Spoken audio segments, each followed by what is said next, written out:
The Art of War. Part 2. Chapter 9. The Army on the March. We come now to the question of encamping the army, and observing signs of the enemy. Pass quickly over mountains, and keep in the neighborhood of valleys. Camp in high places, facing the sun. Do not climb heights in order to fight. So much for mountain warfare. After crossing a river, you should get far away from it. When an invading force crosses a river in its onward march, do not advance to meet it in mid-stream. It will be best to let half the army get across, and then deliver your attack. If you are anxious to fight, you should not go to meet the invader near a river which he has to cross. Moor your craft higher up than the enemy, and facing the sun. Do not move upstream to meet the enemy. So much for river warfare. In crossing salt marshes, your sole concern should be to get over them quickly, without any delay. If forced to fight in a salt marsh, you should have water and grass near you, and get your back to a clump of trees. So much for operations in salt marshes. In dry, level country, take up an easily accessible position with rising ground to your right and on your rear, so that the danger may be in front, and safety lie behind. So much for campaigning in flat country. These are the 4 useful branches of military knowledge which enabled the Yellow Emperor to vanquish 4 several sovereigns. All armies prefer high ground to low, and sunny places to dark. If you are careful of your men and camp on hard ground, the army will be free from disease of every kind, and this will spell victory. When you come to a hill or a bank, occupy the sunny side, with the slope on your right rear. Thus you will at once act for the benefit of your soldiers, and utilize the natural advantages of the ground. When, in consequence of heavy rains up country, a river which you wish to ford is swollen and flecked with foam, you must wait until it subsides. Country in which there are precipitous cliffs with torrents running between, deep natural hollows, confined places, tangled thickets, quagmires, and crevices, should be left with all possible speed, and not approached. While we keep away from such places, we should get the enemy to approach them. While we face them, we should let the enemy have them on his rear. If in the neighborhood of your camp there should be any hilly country, ponds surrounded by aquatic grass, hollow basins filled with reeds, or woods with thick undergrowth, they must be carefully routed out and searched, for these are places where men in ambush, or insidious spies, are likely to be lurking. When the enemy is close at hand and remains quiet, he is relying on the natural strength of his position. When he keeps aloof and tries to provoke a battle, he is anxious for the other side to advance. If his place of encampment is easy of access, he is tendering a bait. Movement amongst the trees of a forest shows that the enemy is advancing. The appearance of a number of screens in the midst of thick grass means that the enemy wants to make us suspicious. The rising of birds in their flight is the sign of an ambuscade. Startled beasts indicate that a sudden attack is coming. When there is dust rising in a high column, it is the sign of chariots advancing. When the dust is low, but spread over a wide area, it betokens the approach of infantry. When it branches out in different directions, it shows that parties have been sent to collect firewood. A few clouds of dust moving to and fro signify that the army is encamping. Humble words and increased preparations are signs that the enemy is about to advance. Violent language and driving forward, as if to attack, are signs that he will retreat. When the light chariots come out first and take up a position on the wings, it is a sign that the enemy is forming for battle. Peace proposals unaccompanied by a sworn covenant indicate a plot. When there is much running about and the soldiers fall into rank, it means that the critical moment has come. When some are seen advancing and some retreating, it is a lure. When the soldiers stand leaning on their spears, they are faint from want of food. If those who are sent to draw water begin by drinking themselves, the army is suffering from thirst. If the enemy sees an advantage to be gained and makes no effort to secure it, the soldiers are exhausted. If birds gather on any spot, it is unoccupied. Clamour by night betokens nervousness. If there is disturbance in the camp, the general's authority is weak. If the banners and flags are shifted about, sedition is afoot. If the officers are angry, it means that the men are weary. When an army feeds its horses with grain and kills its cattle for food, and when the men do not hang their cooking-pots over the campfires, showing that they will not return to their tents, you may know that they are determined to fight to the death. The sight of men whispering together in small knots, or speaking in subdued tones, points to disaffection amongst the rank and file. Too frequent rewards signify that the enemy is at the end of his resources. Too many punishments betray a condition of dire distress. To begin by bluster, but afterwards to take fright at the enemy's numbers, shows a supreme lack of intelligence. When envoys are sent with compliments in their mouths, it is a sign that the enemy wishes for a truce. If the enemy's troops march up angrily and remain facing ours for a long time without either joining battle or taking themselves off again, the situation is one that demands great vigilance and circumspection. If our troops are no more in number than the enemy, that is amply sufficient. It only means that no direct attack can be made. What we can do is simply to concentrate all our available strength, keep a close watch on the enemy, and obtain reinforcements. He who exercises no forethought, but makes light of his opponents, is sure to be captured by them. If soldiers are punished before they have grown attached to you, they will not prove submissive, and unless submissive, they will be practically useless. If, when the soldiers have become attached to you, punishments are not enforced, they will still be useless. Therefore, soldiers must be treated in the first instance with humanity, but kept under control by means of iron discipline. This is a certain road to victory. If, in training soldiers, commands are habitually enforced, the army will be well disciplined. If not, its discipline will be bad. If a general shows confidence in his men, but always insists on his orders being obeyed, the gain will be mutual. Chapter 10. Terrain. We may distinguish 6 kinds of terrain, to wit, accessible ground, entangling ground, temporizing ground, narrow passes, precipitous heights, positions at a great distance from the enemy. Ground which can be freely traversed by both sides is called accessible. With regard to ground of this nature, be before the enemy in occupying the raised and sunny spots, and carefully guard your line of supplies. Then you will be able to fight with advantage. Ground which can be abandoned but is hard to reoccupy is called entangling. From a position of this sort, if the enemy is unprepared, you may sally forth and defeat him. But if the enemy is prepared for your coming, and you fail to defeat him, then, return being impossible, disaster will ensue. When the position is such that neither side will gain by making the first move, it is called temporizing ground. In a position of this sort, even though the enemy should offer us an attractive bait, it will be advisable not to stir forth, but rather to retreat, thus enticing the enemy in his turn. Then, when part of his army has come out, we may deliver our attack with advantage. With regard to narrow passes, if you can occupy them first, let them be strongly garrisoned and await the advent of the enemy.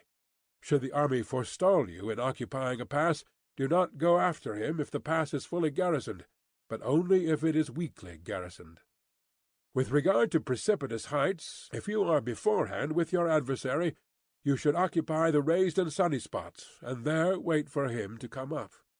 If the enemy has occupied them before you, do not follow him, but retreat and try to entice him away. If you are situated at a great distance from the enemy, and the strength of the two armies is equal, it is not easy to provoke a battle, and fighting will be to your disadvantage. These 6 are the principles connected with earth. The general who has attained a responsible post must be careful to study them. Now, the army is exposed to 6 several calamities, not arising from natural causes, but from faults for which the general is responsible. These are flight, insubordination, collapse, ruin, disorganization, rout. Other conditions being equal, if one force is hurled against another 10 times its size, the result will be the flight of the former. When the common soldiers are too strong and their officers too weak, the result is insubordination. When the officers are too strong and the common soldiers too weak, the result is collapse.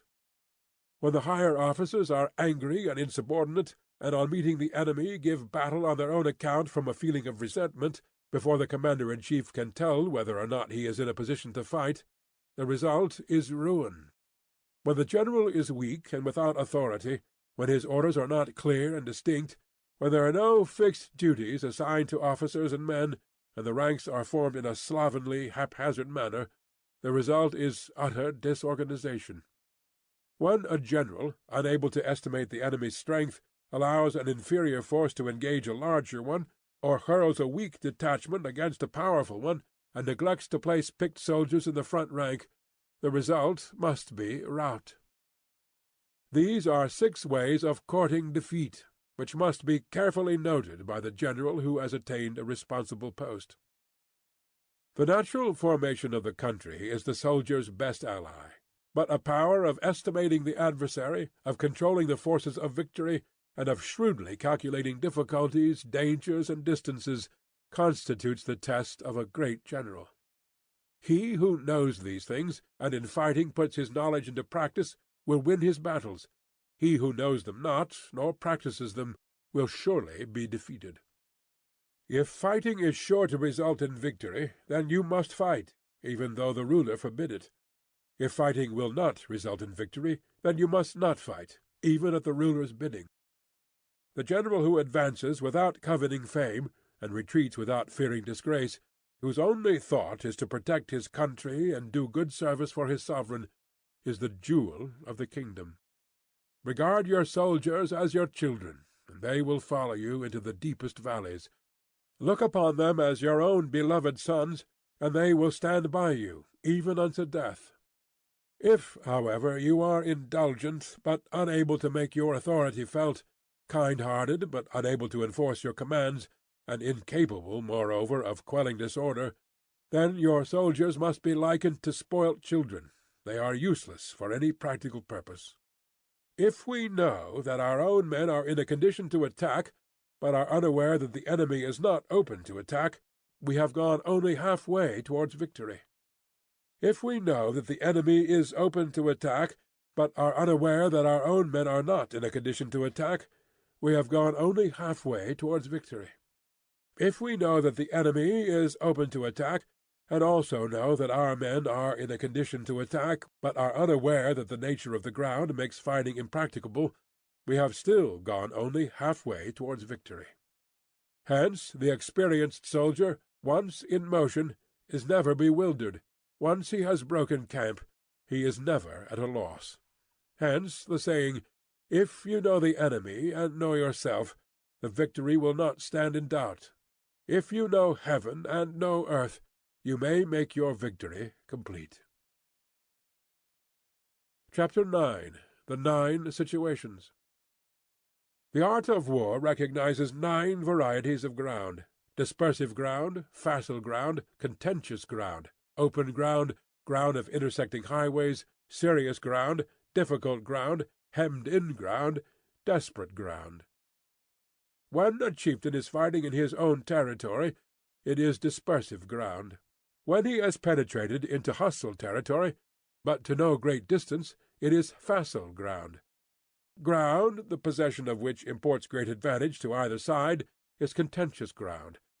Ground on which each side has liberty of movement is open ground. Ground which forms the key to 3 contiguous states, so that he who occupies it first has most of the empire at his command, is a ground of intersecting highways. When an army has penetrated into the heart of a hostile country, leaving a number of fortified cities in its rear, it is serious ground. Mountain forests, rugged steeps, marshes and fens, all country that is hard to traverse, this is difficult ground. Ground which is reached through narrow gorges, and from which we can only retire by tortuous paths, so that a small number of the enemy would suffice to crush a large body of our men, this is hemmed-in ground.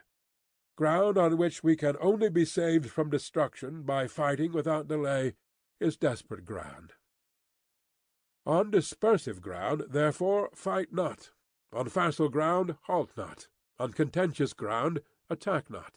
On open ground, do not try to block the enemy's way.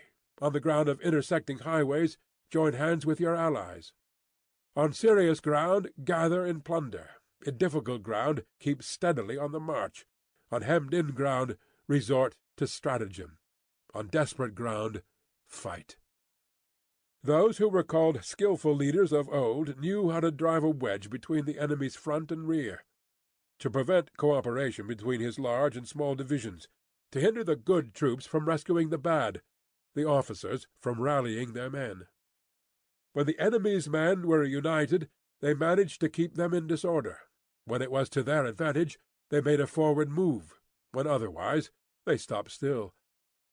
If asked how to cope with a great host of the enemy in orderly array and on the point of marching to the attack, I should say, begin by seizing something which your opponent holds dear.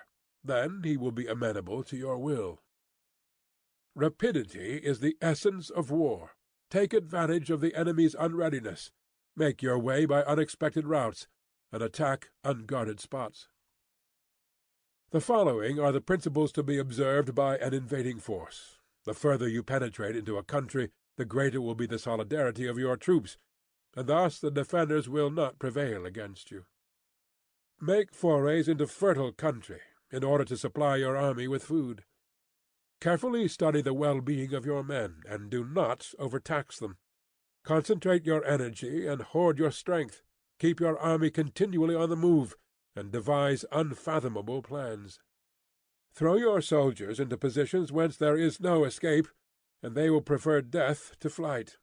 If they will face death, there is nothing they may not achieve. Officers and men alike will put forth their uttermost strength. Soldiers, when in desperate straits, lose the sense of fear. If there is no place of refuge, they will stand firm. If they are in hostile country, they will show a stubborn front. If there is no help for it, they will fight hard. Thus, without waiting to be marshalled, the soldiers will be constantly on the qui-vive. Without waiting to be asked, they will do your will. Without restrictions, they will be faithful. Without giving orders, they can be trusted. Prohibit the taking of omens, and do away with superstitious doubts. Then, until death itself comes, no calamity need be feared. If our soldiers are not overburdened with money, it is not because they have a distaste for riches. If their lives are not unduly long, it is not because they are disinclined to longevity. On the day they are ordered out to battle, your soldiers may weep, those sitting up bedewing their garments, and those lying down letting the tears run down their cheeks. But let them once be brought to bay, and they will display the courage of a Chu or a Kuei. The skilful technician may be likened to the Shui Jan. Now the Shui Jan is a snake that is found in the Chung Mountains. Strike at its head, and you will be attacked by its tail. Strike at its tail, and you will be attacked by its head. Strike at its middle, and you will be attacked by head and tail both. Asked if an army can be made to imitate the Shui Jan, I should answer yes. For the men of Wu and the men of Yue are enemies. Yet if they are crossing a river in the same boat, and are caught by a storm, they will come to each other's assistance, just as the left hand helps the right. Hence it is not enough to put one's trust in the tethering of horses and the burying of chariot wheels in the ground. The principle on which to manage an army is to set up one standard of courage which all must reach. How to make the best of both strong and weak, that is a question involving the proper use of ground. Thus the skilful general conducts his army just as though he were leading a single man willy-nilly by the hand. It is the business of a general to be quiet and thus ensure secrecy, upright and just, and thus maintain order. He must be able to mystify his officers and men by false reports and appearances, and thus keep them in total ignorance. By altering his arrangements and changing his plans, He keeps the enemy without definite knowledge. By shifting his camp and taking circuitous routes, he prevents the enemy from anticipating his purpose. At the critical moment, the leader of an army acts like one who has climbed up a height and then kicks away the ladder behind him. He carries his men deep into hostile territory before he shows his hand. He burns his boats and breaks his cooking pots. Like a shepherd driving a flock of sheep, he drives his men this way and that, and nothing knows whither he is going. To muster his host and bring it into danger, this may be termed the business of the general. The different measures suited to the 9 varieties of ground, the expediency of aggressive or defensive tactics, and the fundamental laws of human nature, these are things that must most certainly be studied. When invading hostile territory, the general principle is that penetrating deeply brings cohesion. Penetrating but a short way means dispersion. When you leave your own country behind and take your army across the neighborhood territory, you find yourself on critical ground. When there are means of communication on all 4 sides, the ground is one of interesting highways. When you penetrate deeply into a country, it is serious ground. When you penetrate but a little way, it is facile ground. When you have the enemy's strongholds on your rear and narrow passes in front, it is hemmed-in ground. When there is no place of refuge at all, it is desperate ground. Therefore, on dispersive ground I would inspire my men with unity of purpose. On facile ground I would see that there is close connection between all parts of my army. On contentious ground I would hurry up my rear. On open ground I would keep a vigilant eye on my defences.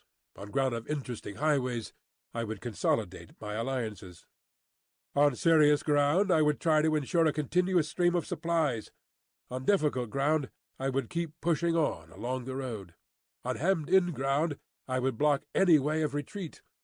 On desperate ground I would proclaim to my soldiers the hopelessness of saving their lives, for it is the soldier's disposition to offer an obstinate resistance when surrounded, to fight hard when he cannot help himself, and to obey promptly when he has fallen into danger.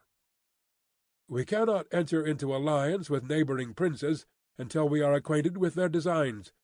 We are not fit to lead an army on the march unless we are familiar with the face of the country, its mountains and forests, its pitfalls and precipices, its marshes and swamps. We shall be unable to turn natural advantages to account unless we make use of local guides. To be ignored of any one of the following 4 or 5 principles does not befit a warlike prince.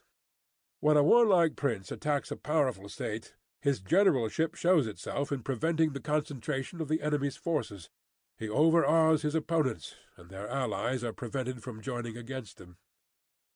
Hence he does not strive to ally himself with all and sundry, nor does he foster the power of other states. He carries out his own secret designs, keeping his antagonists in awe. Thus he is able to capture their cities and overthrow their kingdoms. Bestow rewards without regard to rule, issue orders without regard to previous arrangements, and you will be able to handle a whole army as though you had to do with but a single man. Confront your soldiers with the deed itself. Never let them know your design. When the outlook is bright, bring it before their eyes, but tell them nothing when the situation is gloomy. Place your army in deadly peril, and it will survive. Plunge it into desperate straits, and it will come off in safety. For it is precisely when a force has fallen into harm's way that it is capable of striking a blow for victory. Success in warfare is gained by carefully accommodating ourselves to the enemy's purpose. By persistently hanging on the enemy's flank, we shall succeed in the long run in killing the commander-in-chief. This is called ability to accomplish a thing by sheer cunning. On the day that you take up your command, block the frontier passes, destroy the official tallies, and stop the passage of all emissaries.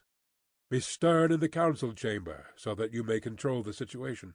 If the enemy leaves a door open, you must rush in. Forestall your opponent by seizing what he holds dear, and subtly contrive to time his arrival on the ground. Walk in the path defined by rule, and accommodate yourself to the enemy until you can fight a decisive battle. At first, then, exhibit the coyness of a maiden until the enemy gives you an opening. Afterwards, emulate the rapidity of a running hare, and it will be too late for the enemy to oppose you. Chapter 12. The Attack by Fire. There are 5 ways of attacking with fire. The first is to burn soldiers in their camp. The second is to burn stores. The third is to burn baggage trains. The fourth is to burn arsenals and magazines. The fifth is to hurl dropping fire amongst the enemy. In order to carry out an attack, we must have means available. The material for raising fire should always be kept in readiness. There is a proper season for making attacks with fire, and special days for starting a conflagration. The proper season is when the weather is very dry. The special days are those when the moon is in the constellations of the Sieve, the Wall, the Ring, or the Crossbar, for these 4 are all days of rising wind. In attacking with fire, one should be prepared to meet 5 possible developments. When fire breaks out inside the enemy's camp, respond at once with an attack from without. If there is an outbreak of fire, but the enemy's soldiers remain quiet, bide your time and do not attack. When the force of the flames has reached its height, follow it up with an attack, if that is practicable. If not, stay where you are. If it is possible to make an assault with fire from without, do not wait for it to break out within, but deliver your attack at a favourable moment. When you start a fire, be to windward of it. Do not attack from the leeward. A wind that rises in the daytime lasts long, but a night breeze soon falls. In every army, the 5 developments connected with fire must be known, the movements of the stars calculated, and a watch kept for the proper days. Hence, those who use fire as an aid to the attack show intelligence. Those who use water as an aid to the attack gain an accession of strength. By means of water, an enemy may be intercepted, but not robbed of all his belongings. Unhappy is the fate of one who tries to win his battles and succeed in his attacks without cultivating the spirit of enterprise, for the result is waste of time and general stagnation. Hence the saying, "The enlightened ruler lays his plans well ahead. The good general cultivates his resources." Move not unless you see an advantage. Use not your troops unless there is something to be gained. Fight not unless the position is critical. No ruler should put troops into the field merely to gratify his own spleen. No general should fight a battle simply out of pique. If it is to your advantage, make a forward move. If not, stay where you are. Anger may in time change to gladness. Vexation may be succeeded by content. But a kingdom that has once been destroyed can never come again into being, nor can the dead ever be brought back to life. Hence the enlightened ruler is heedful, and the good general full of caution.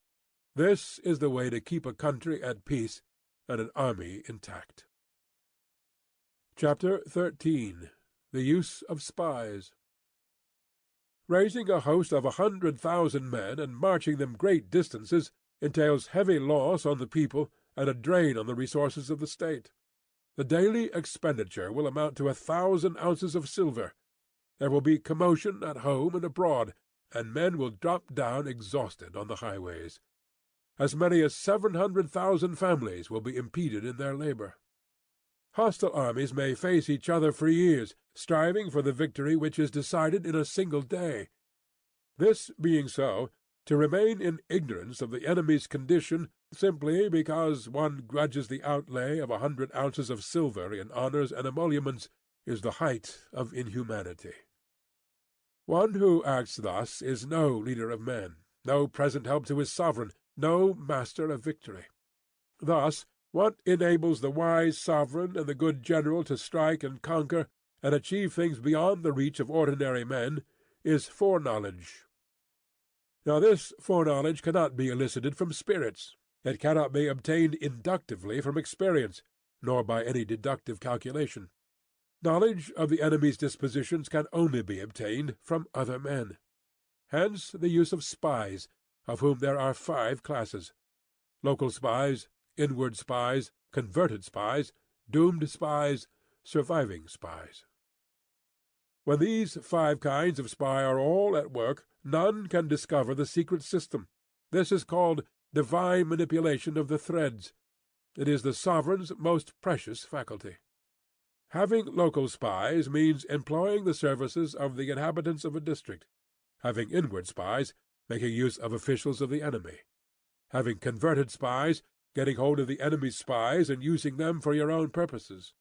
Having doomed spies, doing certain things openly for purposes of deception, and allowing our spies to know of them and report them to the enemy.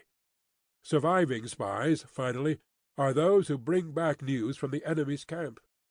Hence it is that with none in the whole army are more intimate relations to be maintained than with spies.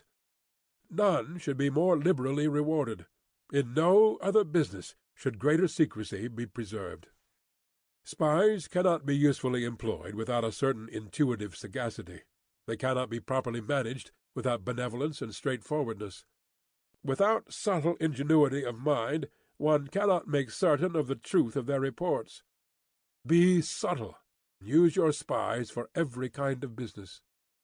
If a secret piece of news is divulged by a spy before the time is ripe, he must be put to death, together with the man to whom the secret was told. Whether the object be to crush an army, to storm a city, or to assassinate an individual, it is always necessary to begin by finding out the names of the attendants, the aides de camp, and doorkeepers and sentries of the general in command. Our spies must be commissioned to ascertain these. The enemy's spies who have come to spy on us must be sought out, tempted with bribes, led away, and comfortably housed. Thus they will become converted spies and available for our service. It is through the information brought by the converted spy that we are able to acquire and employ local and inward spies. It is owing to his information again that we can cause the doomed spy to carry false tidings to the enemy. Lastly, it is by his information that the surviving spy can be used on appointed occasions. The end and aim of spying in all its 5 varieties is knowledge of the enemy, and this knowledge can only be derived, in the first instance, from the converted spy. Hence it is essential that the converted spy be treated with the utmost liberality. Of old, the rise of the Yin dynasty was due to I Chi, who had served under K'ziya. Likewise, the rise of the Chow dynasty was due to Lu Ya, who had served under the Yin. Hence it is only the enlightened ruler and the wise general who will use the highest intelligence of the army for purposes of spying, and thereby they achieve great results. Spies are a most important element in war, because on them depends an army's ability to move. End of The Art of War, by Sun Tzu.